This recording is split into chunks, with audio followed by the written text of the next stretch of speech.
as a beautiful melody. It comes out more like a noise. You can ask Priscilla Bohr. She stands right next to me in her church.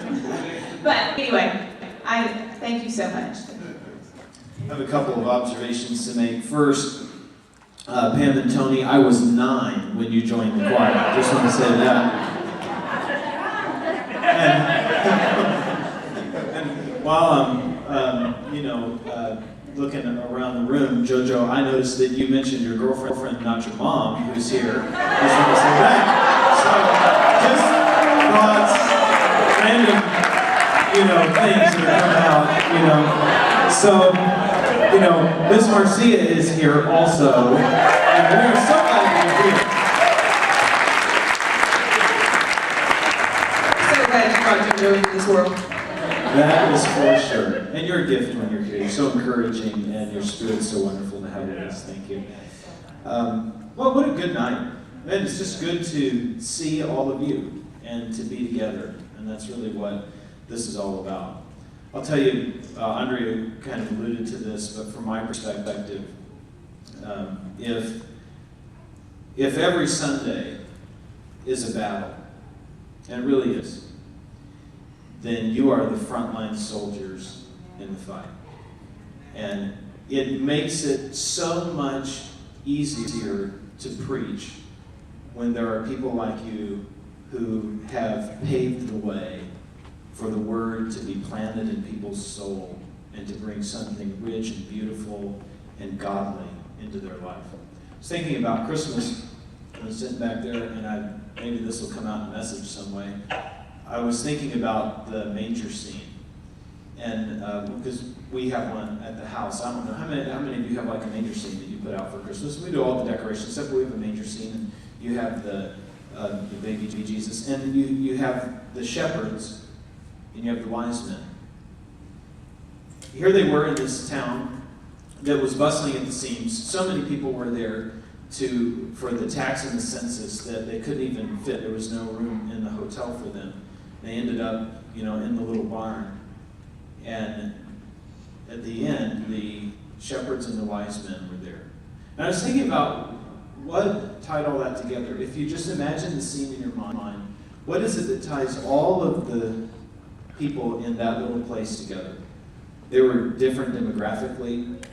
You had wealthy, the highest of high, and you had the lowest of low. What was it that tied them together? The Bible says that the wise men came to worship him. That's what it says. And that the shepherds, when they saw him, they left glorifying and praising God. So here's my thought.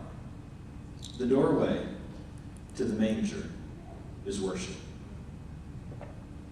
That when we worship, who was closest to the Christ child? It was the people who came with a heart of worship. Could they be on the top of the status meter of society? Okay. Did they have to be? No way. And everything in between, when we have a heart of worship, it is a gift to God. And so in this city, imagine this city that is so full of people and it's crazy. And all the hustle and bustle, kind of like Christmas is right now. There's people everywhere and things happening and things are busy and people are going about all the stuff they're going about. But the ones who stopped to have a moment with the King were the ones with a heart of worship. And that reminds me of you. Because you're here because you have that heart. And here we are, thousands of years later, sitting here in his house at the Christmas season, celebrating his birth. And things are busy. People are shopping, and things are crazy. I don't know if you went to the mall this weekend, but it was like nuts. You couldn't fit another person in the mall with a crowbar. And people are about the hustle and bustle. But at the end, the ones who will really see the Christ child are the ones who stop in the middle of the busyness to worship. Thanks for being that example, because people need it today.